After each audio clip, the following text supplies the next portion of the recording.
Hey everybody, this is Sean from minifigpriceguide.com, and we have some pretty neat Lego Club activity books and a Lego Club magnifying glass. I picked these up from a Bricklink seller and an eBay seller that are one and the same. I've actually picked up some minifigures from him in the past, and it was kind of funny because I didn't recognize his name at first, but then he used a word which I can't even pronounce to describe old Lego materials. It started with an E. I'll put it in the description. I embarrassed myself by trying to pronounce it, but I knew as soon as he used that word that it's got to be the same guy, and I asked him, and sure enough, it was. So the first thing we've got up, and this was the thing that I was most excited about. This is a Lego Club. Now the Lego Club in the UK had kind of some interesting items. They had some stickers that you could put on your minifigures that they sent out. They had these activity books. They had a bunch of freebies that they gave away. And this Lego Club, I'm imagining that this Lego Club magnifying glass, you can actually see it in action right there. So it's got some sort of Fresnel lens, hard plastic Fresnel lens inside of it. It's hard plastic, it's hard cardboard, not super thick, great little piece. I'm actually thinking about throwing it in a frame on the wall next to a minifigure. I waited at the mailbox for this to show up for a couple days. I kept going out because I was pretty stoked about this one. Don't know why, but you know what, I liked it. So I believe this was given away in one of the Lego Club magazines in the UK in the 80s, but I don't have confirmation. So if somebody knows, I would appreciate you just letting me know and tell me which one it came in, because I'll try to pick up that Lego Club magazine. Pretty neat. It probably was, you know, clipped into a centerfold probably. So, and then we've got these two Lego Club Builders Club and activity books. I'll go through these. I'll give you a quick overview before we do so. Here's the front and the back of the one. I actually don't even have the dates of these, but they're in the 80s. Oh, I lied. 1994. And let's see what this one says. 1993. So these gave the kids ideas on what to do with Legos. You know, at the time in the late 80s and the early 90s, there were only so many pieces, and you had to be a little more creative than you have to today. You know, now you can build stuff that at a distance it just looks so good that you can hardly even tell they're Legos once you get far enough away, and it really just knocks your socks off. Pretty neat. So I'll walk you through these activity books. If anybody wants pictures of these, just let me know and I'll take a picture of it. Somebody may have already scanned these in. Here's a nice bridge. I mean, these are pretty mammoth structures. I imagine these are from Legolands. A bunch of buildings. There's the Statue of Liberty in the wrong color. They probably didn't have that green back then. Here's some instructions on how to build a Eiffel Tower. Pretty neat. You would have taken, and they used all the colors just like you and I would have as kids. They took all the, they would have taken every, you would have had to take every brick from your collection to build something like this back in the day.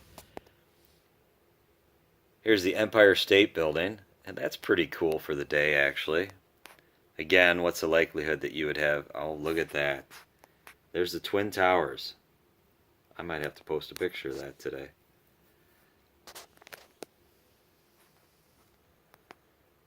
Here's the Empire State. Doesn't quite look like the Empire State Building. Maybe a little bit. What are they saying about the Empire State Building? Each day, over 16,000 people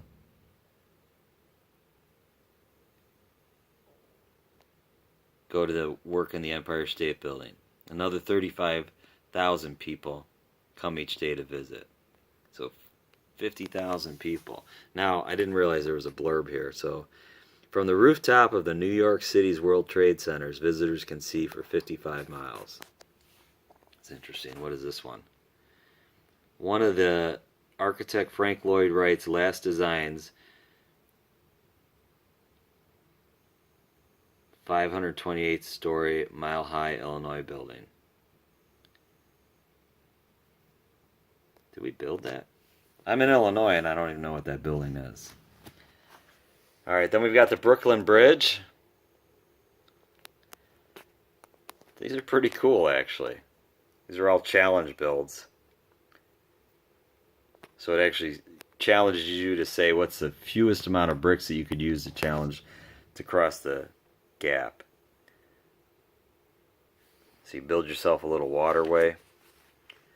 Oh, here's more of the bridge, and they show you a way to do it.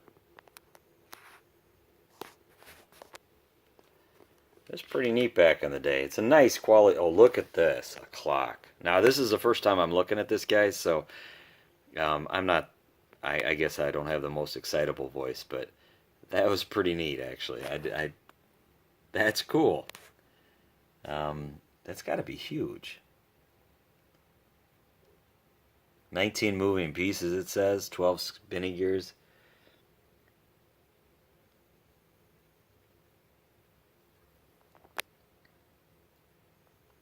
Here's some other cars.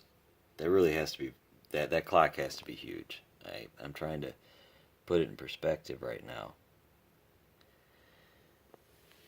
So here we got a Rube Goldberg machine. Now, actually, you know, my Lego days, I was from the 1970s and the 80s, and then I kind of died out of Lego. And then I was on a trip visiting a friend of mine that works at Intel in Portland, Oregon.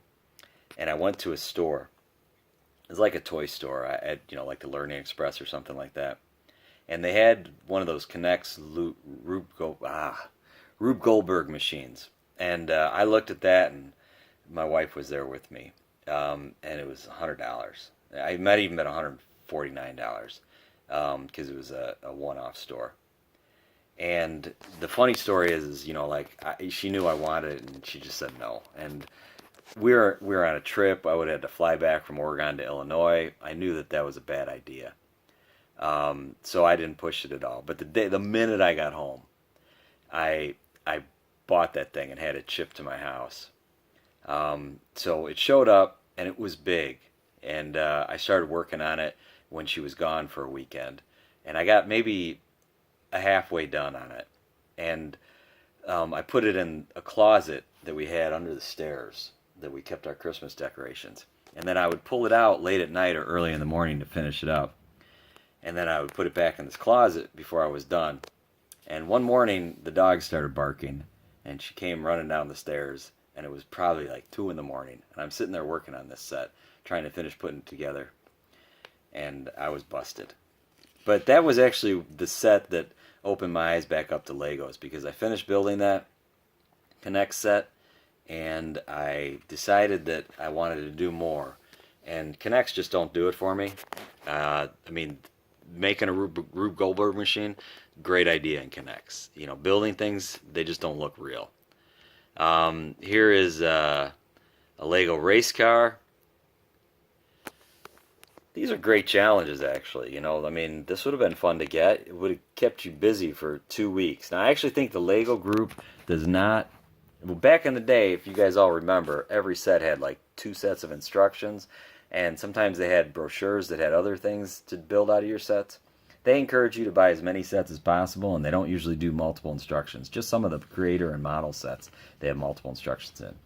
The other ones, I mean, people say they don't want to spend the time, but they want you to buy 2 sets. They don't want you building the same set 42 times. They want you to put it on a shelf, display it, and move on and buy another one.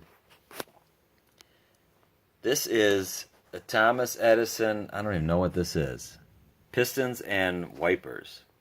Oh, so you make a little piston machine out of minifigures. All right, so back in after I built my expert car Lego building set, I had the tractor as well. That was my next set, was the tractor.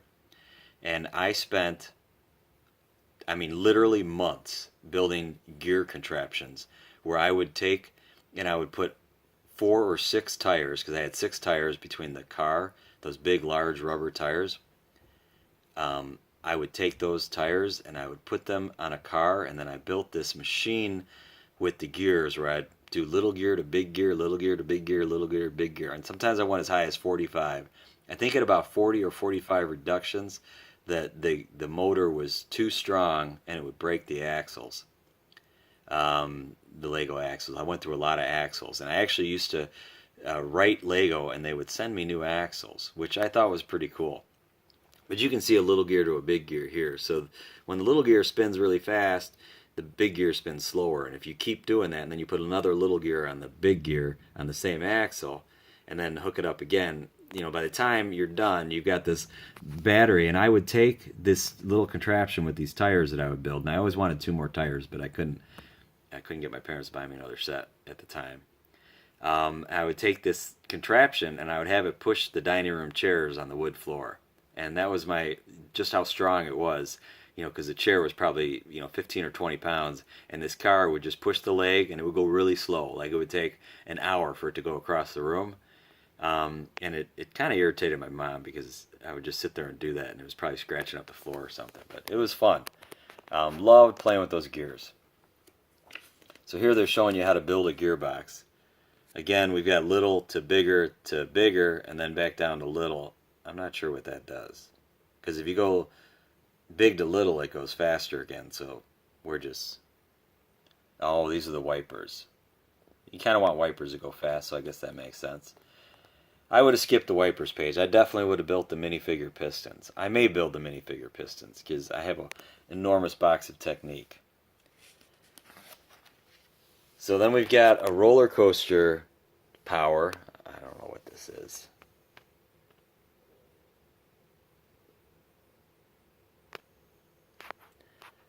I'll let you guys read it. I'm not going to read this right now while we're doing this video.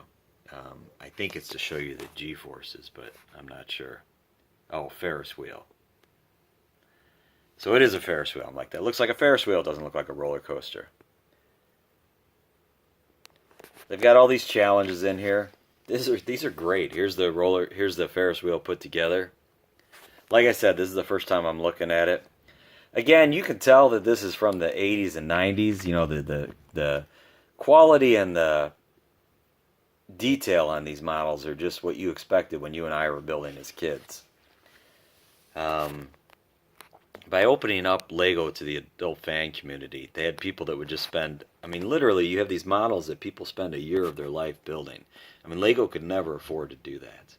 And these people build these models, and they come up with such great ideas. And obviously Lego does that now, and they build these sets, but it wouldn't have been commercially viable back in the day.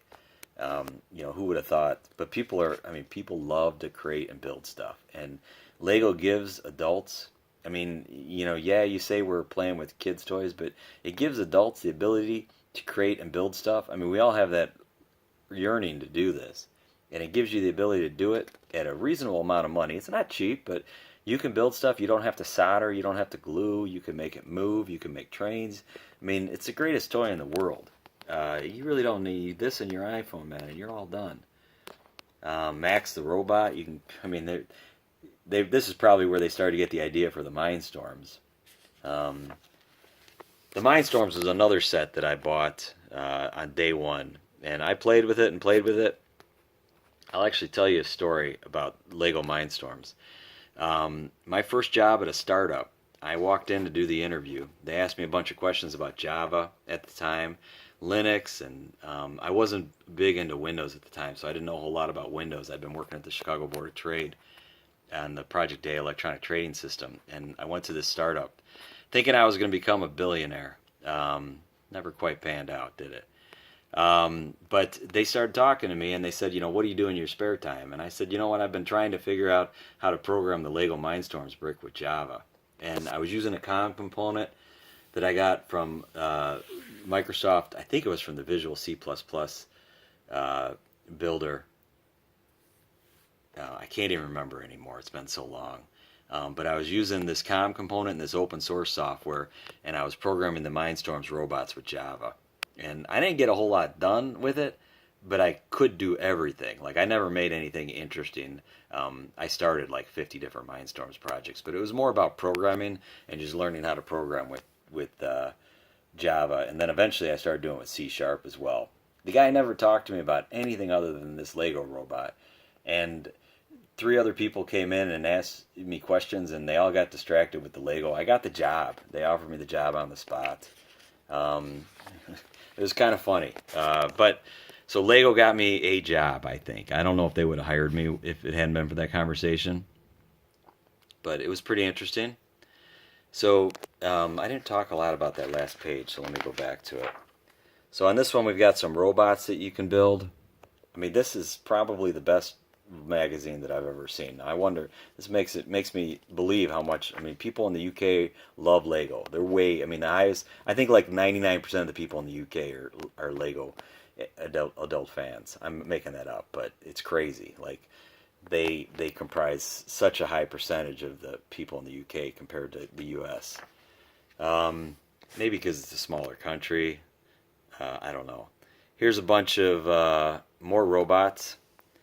Again, a lot of creativity. Giving the kids ideas. They're showing you what you can do with robots. Robot obstacle course. Here's making robots walk, which that was possible in this time. Here's some recommending reading lists. I mean, this is just like a school book. I would have loved to have gotten this as a kid. And here's, you guys have seen the back before. Great guide. Here's Lego Wizard's World Builders Club again. It doesn't say activity book, but I'm assuming it's the same thing. Again, I just got this in the mail. I haven't even looked at it, so you're seeing it with me. Here's some dragons.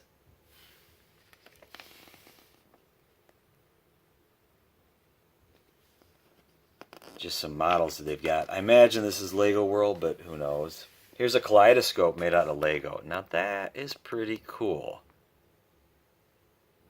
I haven't seen one of those. I mean, I'm going to have to make that. I mean, this would be a huge Reddit post.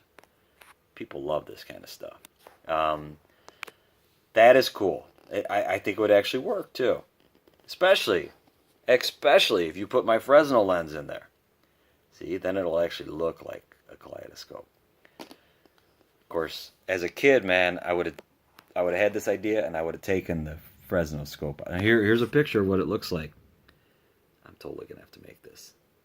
I sure hope I'm gonna have to bricklink that thing, I bet. That's cool. Alright, my wife loves kaleidoscopes too. We used to have one sitting on our living room table. I bet it's in the cabinet somewhere, but alright, you know what? We're going to take a second and get you guys some instructions on this. We'll get you the words. You can build your own kaleidoscope.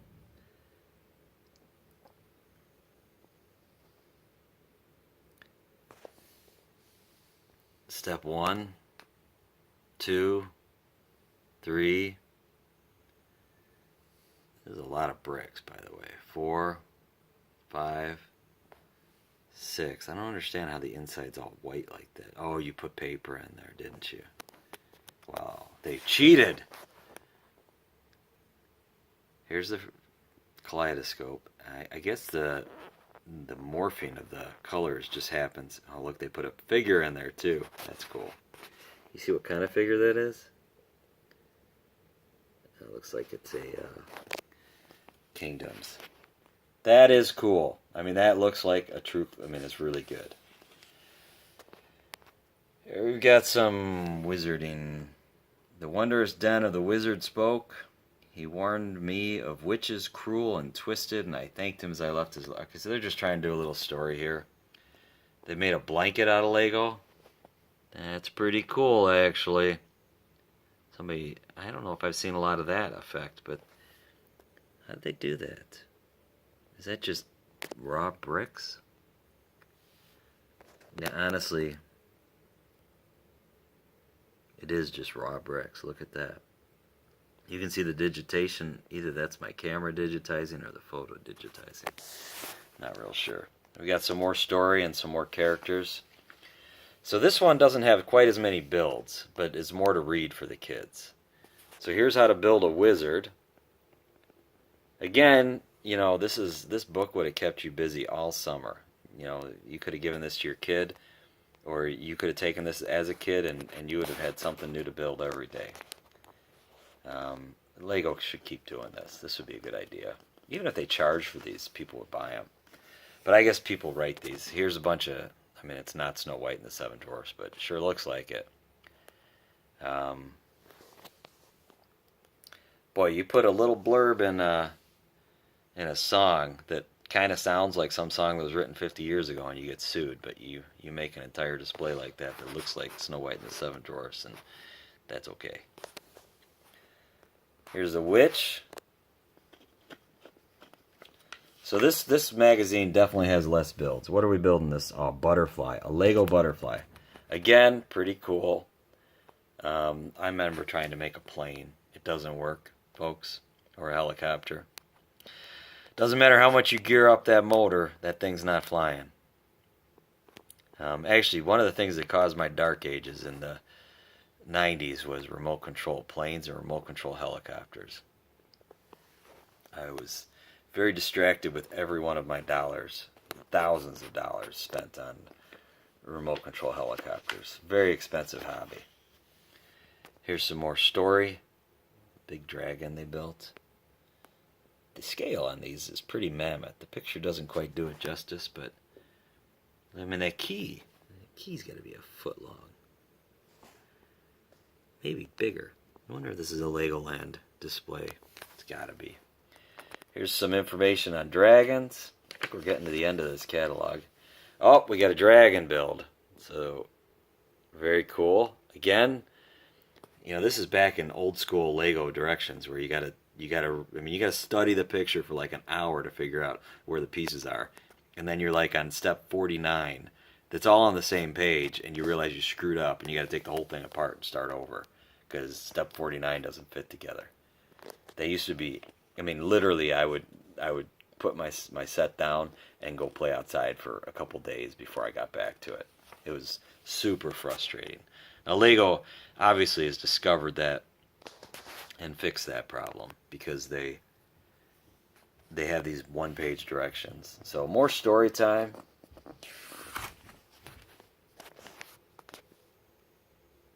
And there's the back. So once again, this is Sean from Minifig Price Guide. I appreciate you taking a look at my channel. I hope you like these brochures. This is a long video, but these are some of the cooler things I've gotten. I also just did a brochure on this Lego group pamphlet from 2014. Check out my channel. I'd appreciate it, and have a great day.